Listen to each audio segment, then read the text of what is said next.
Miguel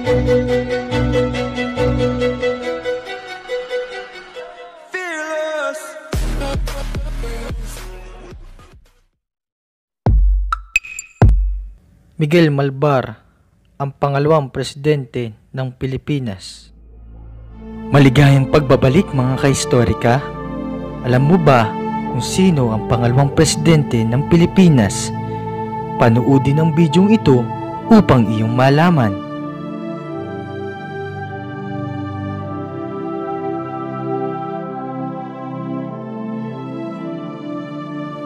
Mga kahistorika, kung kayo ang tatanungin, sino nga ba ang unang presidente ng Pilipinas?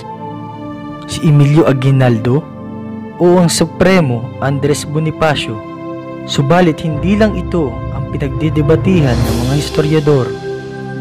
Maging ang pangalawang presidente ng Pilipinas ay puno pa din ng argumento kung sino nga ba ang sumunod kay Aguinaldo. Sa opisyal na pahayag ng National Historical Commission of the Philippines ay si Manuel L. Quezon ang hinirang na pangalawang pangulo pagkatapos maitayo ang pamahalang Commonwealth at manalo sa eleksyon noong 1935.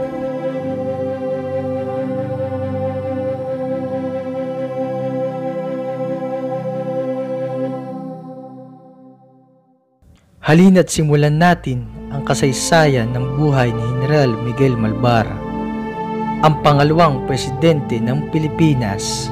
Si Miguel Malvar ay isang tipikal na opisyal ng katipunan, subalit hindi kagaya ng karamihan sa katipunan na kinabibilangan ng mga magsasaka.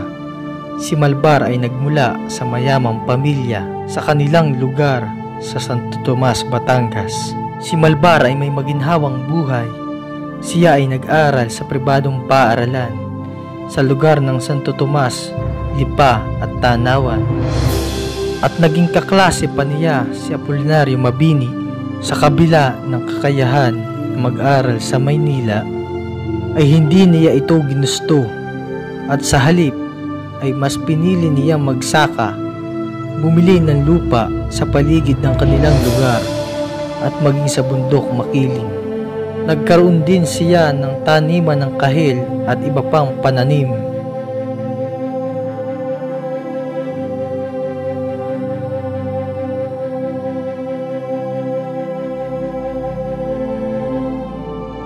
Hindi niya kailanman ipinagmalaki ang estado ng kanyang pamilya. Noong 1891 ay kinasal siya kay Paula Maloles na kinabibilangan din ng mga impluwensyang pamilya sa Santo Tomas, Batangas. Ito din ang naging daan ni Malvar upang makilala niya ang pamilyang Rizal ng Calamba, Laguna, at gayon din si Dr. Jose Rizal at ang kanyang kapatid na si Saturnina. At ayon din sa ilang historiador ay nagpahiram si Saturnina kay Malvar ng 1,000 piso para sa puhunan ng kanyang mga negosyo. Si Malvar ay seryoso sa lahat ng kanyang mga ginagawa at ang kanyang sipag at tiyaga ay nagbigay sa kanya ng maginhawang buhay. Noong 1896, si Malvar at ang kanyang pamilya ay namuhay bilang isang middle class noong panahon na iyon. Subalit hindi ito nagtagal at kalaunan si Malvar ay nakilahok sa katipunan sama si Bonifacio at mga katipunero at matatapang na kalalakihan na mayroong busilak na puso na may paninindigan na mapalaya ang Pilipinas mula sa dayuhang Espanyol.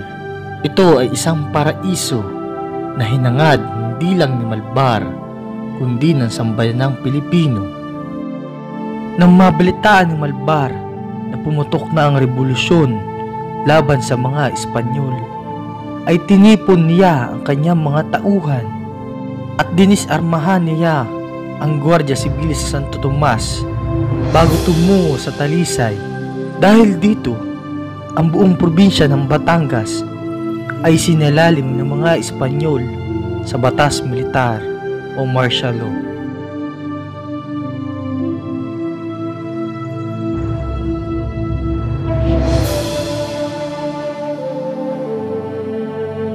Subalit si Malbar ay tumungo papuntang Makiling upang tipunin ang kanilang mga kawal.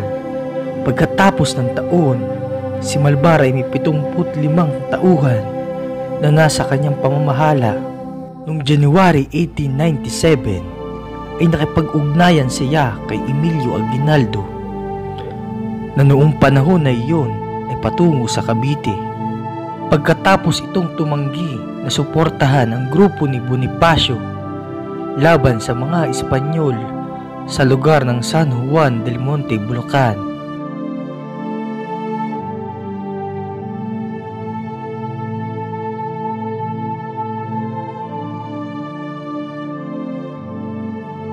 Si Malbar ay tinulungan si Aguinaldo sa mga lalaki nitong laban sa Cavite na naging dahilan ng pagkakahirang niya bilang Teniente General.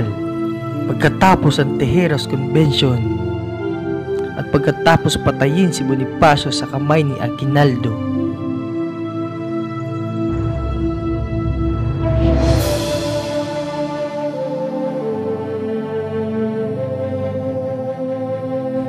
si Malbar ay muling bumalik sa Batangas upang tipunin ang kanyang mga pwersa.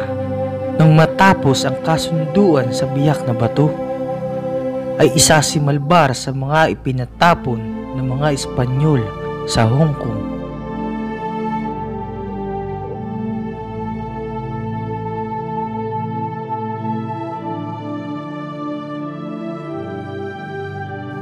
Subalit hindi siya nagtagal dito at muling bumalik sa Maynila noong June 15, 1898. 3 araw pagkatapos ideklara ni Aguinaldo ang kalayaan sa Kawit, Cavite.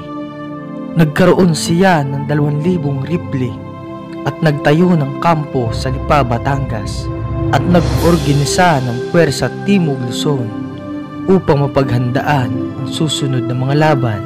Subalit hindi sa lahat ng pagkakataon ay pumanig sa kanya ang kapalaran.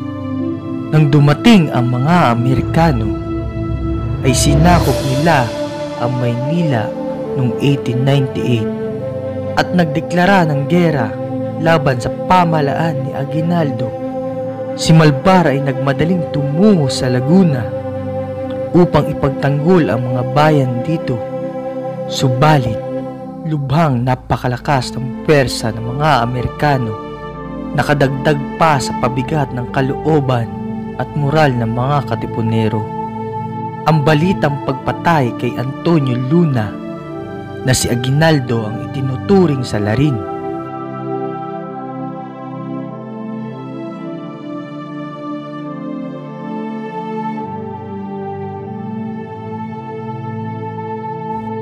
Muling tumungo si Malbar sa bundok Makiling upang paghandaan ang susunod na mga laban.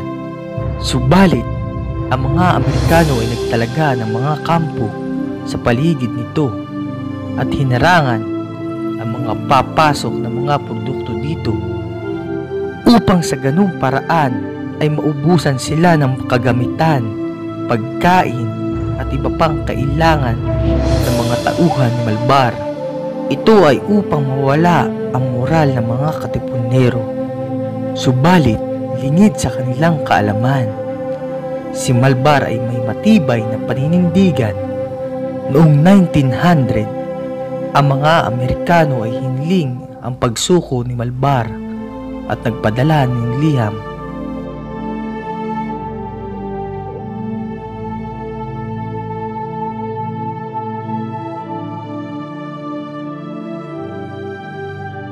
Subalit, hindi ito sinang-ayunan ni Malbar at tumugon sa liham ng mga Amerikano.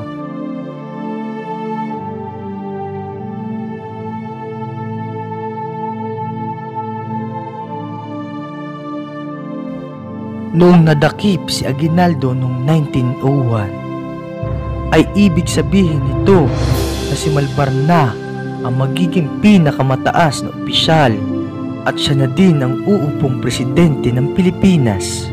Si Malbar ay pinagpatuloy ang laban sa mga Amerikano noong July 31, 1901. Ito ay sa kabila ng hindi magandang sitwasyon ng katipunan na noong panahon na iyon ay kinukulang sa mga kagamitang pandigma, at sa kabila ng pagkakaroon niya ng matibay na paninindigan ay kabaligtaran naman ang kanyang mga opisyal, at pagtagal ay napagpasayahan nila na sumuko na sa mga Amerikano.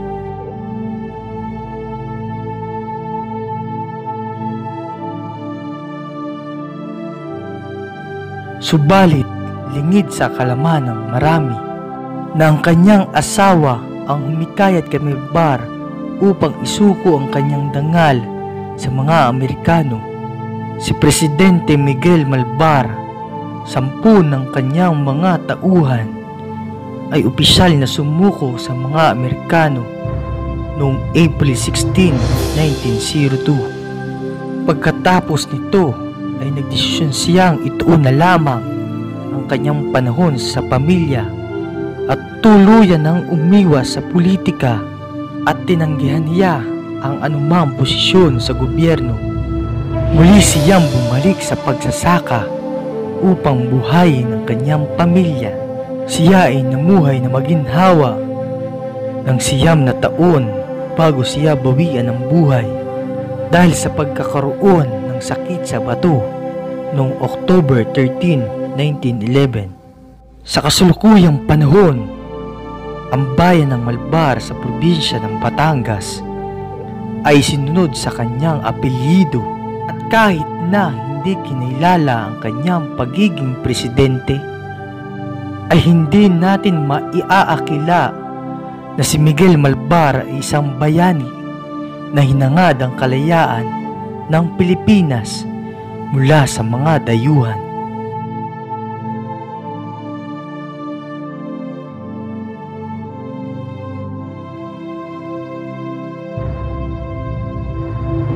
Mga kahistorika, diyan natatapos ang kasaysayan ng buhay ni Miguel Malvar. At dito na natatapos ang video ito. Salamat sa inyong panonood. Paalam!